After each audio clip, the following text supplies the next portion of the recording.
Et maintenant, dans certains plans, comme le SPARS, il s'appelle SPARS 17, eh bien là, ils ont prévu la communication que devraient avoir les politiques quand les effets secondaires seraient trop difficiles à cacher.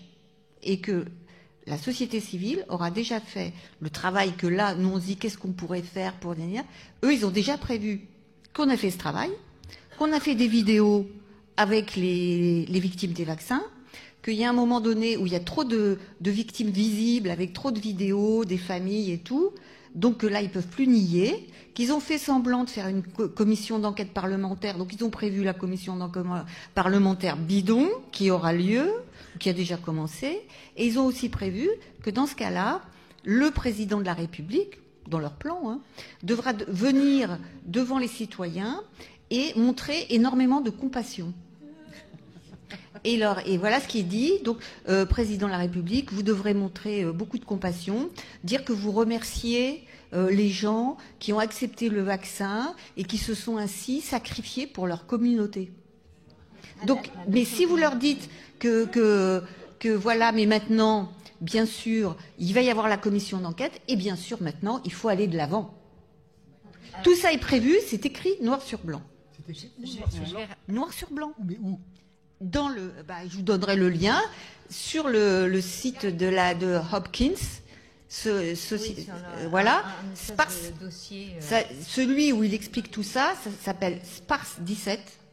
Vous allez sur le site Johns Hopkins University. John Hopkins, oui. C'est le même qui ont fait le Event 201, dont vous avez tous entendu parler. Bon. Eh bien, ils en ont fait avant. Event 201, c'était en 2019. En 2018, il y en a eu un autre qui s'appelle CLEDX.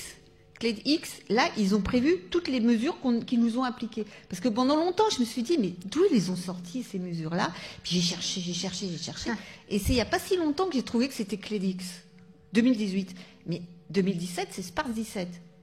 Et SPARS 17, eux, ils ont prévu comment répondre à l'inquiétude de la population après les dégâts. Donc tout ça est prévu. Et ce qui est prévu en 2010 par la Fondation Rockefeller, les scénarios du futur, c'est justement tout ça. C'est-à-dire une pandémie, une fausse pandémie et une solution la plus efficace. La solution la plus efficace, c'est la solution autoritaire à la chinoise. Point barre. Pour lutter contre la pandémie, bien sûr. Voilà. Donc les plans politiques, ils existent. Et ils vont continuer.